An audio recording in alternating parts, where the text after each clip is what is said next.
We saw the coefficient of friction in the previous section, and now we'll start to understand it a little bit more deeply. As you saw before, the symbol for the coefficient of friction is the Greek letter mu. If you're not familiar with mu, it's really just a big M with a little bit of flare off the left side. So the coefficient of kinetic friction gets the symbol mu sub k.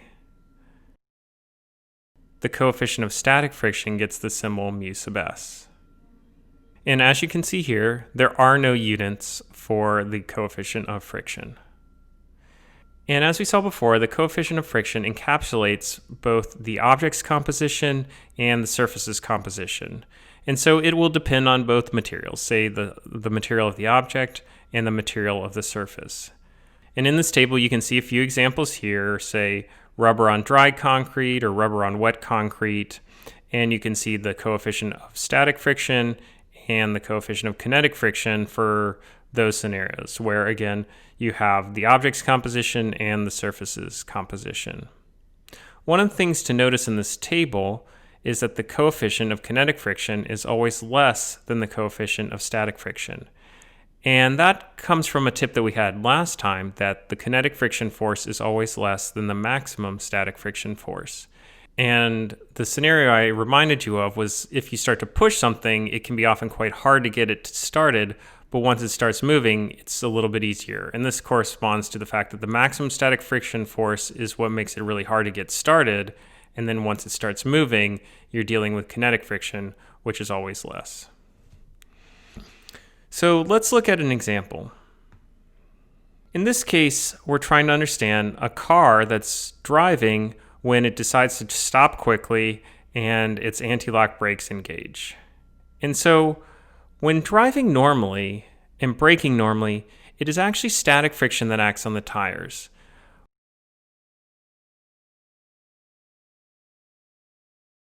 When a car is skidding, it is kinetic friction that is acting. So if you ever see those skid marks on the road, that's when the car is sliding, the tires are sliding along the road, and that's kinetic friction. When a car is being driven normally and its tires aren't slipping, it's static friction. And so people often think, oh, the object's moving, it must be kinetic friction. But in this case, the tires are not moving relative to the road, they're not slipping relative to the road, and so it's going to be static friction. And so why are anti-lock brakes so important? Well, when stopping quickly, anti-lock brakes prevent the car from skidding. This is beneficial since it means that we are then using static friction to bring the car to a stop. Since the coefficient of static friction is bigger than the coefficient of kinetic friction, then this means that if we can use the maximum static friction force instead of skidding to a halt and using kinetic friction, then that maximum static friction force is going to be bigger and therefore bring the car to a stop quicker than it would if it skid. This is just an example so that you can see the difference between static friction and kinetic friction. Let's go ahead and look at an example. And in this example, what we're going to be doing is we're going to be looking at circular motion and friction all rolled up into one problem. In this case, we have a car and it's driving at 30 meters per second around a bend. And so the question is, what force plays the role of the centripetal force? And the centripetal force is simply the force that provides the centripetal acceleration. In this case, that centripetal force is being played by friction. Friction is what's causing the object to travel in a circle. And more than that, it's not just any kind of friction. We know that it's static friction. And so in part B, what we're being asked is, if the car does not slip, what is the coefficient of static friction? In this case, what we're going to use is the fact that we have a car traveling in a circle. And as we talked about, you should have in the back of your mind this formula that A sub c is equal to v squared over r. And so we can use that in this situation because we know v, it's 30, and we know r, it's 200, and that allows us to calculate the centripetal acceleration. We now need to calculate the coefficient of static friction, and to do so, I'll draw a free body diagram just so we can see what's going on. In this case, we have the downwards, which is to say into the road direction, down, and that's gravity. And so since the car has a mass of 1,500 kilograms, gravity has a force of 14,700 newtons. Now the normal force exactly balances that out, so it's also 14,700 newtons. And then we have static friction pointing towards the center of the bend. And so we can use Newton's second law to calculate the size of static friction. We write down F net equals ma. There's only one force acting in this case, and that's static friction. And so it's got to be equal to the mass times the centripetal acceleration because it's providing that centripetal acceleration.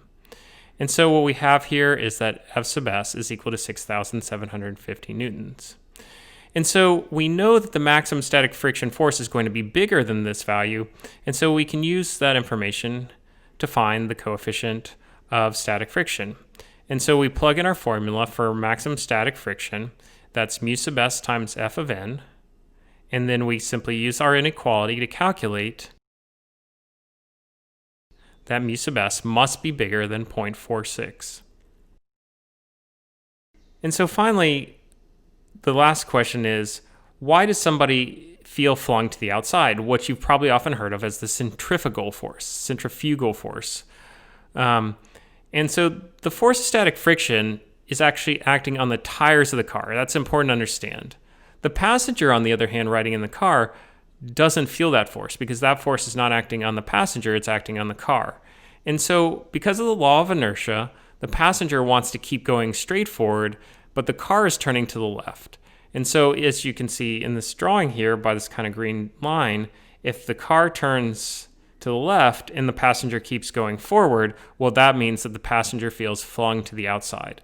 Now, there is no force that's causing this to happen. Really what it is it's just the passenger experiencing the law of inertia in a moving, accelerating reference frame.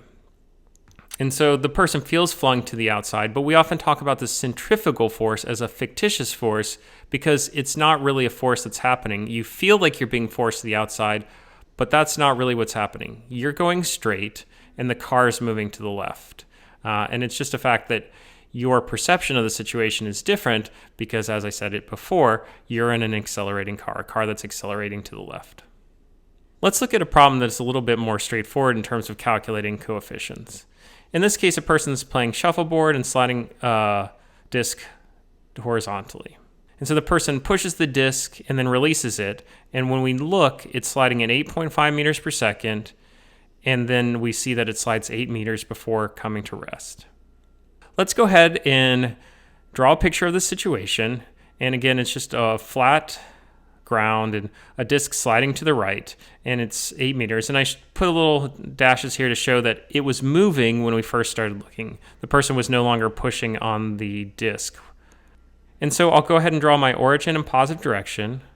My origin starts where the disc was when we first started looking, when it was going 8.5 meters per second. The x direction is to the right, and the y direction is upwards. We'll now draw a free body diagram. The force of gravity is 3.92 newtons because the mass is 0.4 kilograms. And the normal force exactly balances out gravity. It's also 3.92 newtons. The force of kinetic friction is to the left, and there is no force to the right. Again, the reason for that is that, yes, it is moving to the right, but when we first started looking, the person is no longer pushing it. And as we said, if the person's not touching it, then they're not acting on it, and so it has no force to the right. It's really just its inertia, if we want to think about it that way, that's causing it to go to the right as it slows down. Now, typically we would move to writing down Newton's second law in the x direction, but in this case we actually don't know either the force of kinetic friction or the acceleration, and so let's just take a minute to calculate that acceleration first. So I'm going to write down the kinematic variables first because I really need that information before I can start doing Newton's second law. To find the acceleration, I'm going to use the third kinematic equation, v squared equals v naught squared plus 2a delta x. At the end of the 8 meter distance, it's come to a stop, so its velocity is 0. It started with a velocity of 8.5 meters per second, and then I'm trying to find the acceleration, and I know that delta x was positive 8 because it moved 8 to the right. I can use this information to solve for a,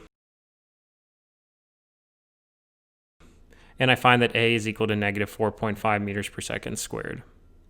So I can fill that into my kinematic variables table. I then know that the initial velocity is 8.5 meters per second, and the initial position is 0 meters. So now I'll start writing down Newton's second law. In this case, I write down F net equals ma, and because my positive direction is to the right, then my kinetic friction force is negative, And it's equal to m times a, but a is negative 4.5 meters per second because we just found it. We then use that information to solve for f sub k, and we find that f sub k is 1.8 newtons. We'll now finally use the kinetic friction formula that we saw in the previous section to calculate the coefficient of kinetic friction. In this case, we know that the force of kinetic friction is mu sub k times f sub n, and that's going to be equal to the 1.8 we just found. And so we know the normal force from our free body diagram, that's 3.92. So if we plug that in, that allows us to solve for the coefficient of kinetic friction, which is 0.46. And so we can see here is a problem where we concretely use the kinetic friction formula to find the coefficient. And this will probably be a little bit more typical, and this is an example that you should be more familiar with. We'll cover some more advanced examples in the next lecture.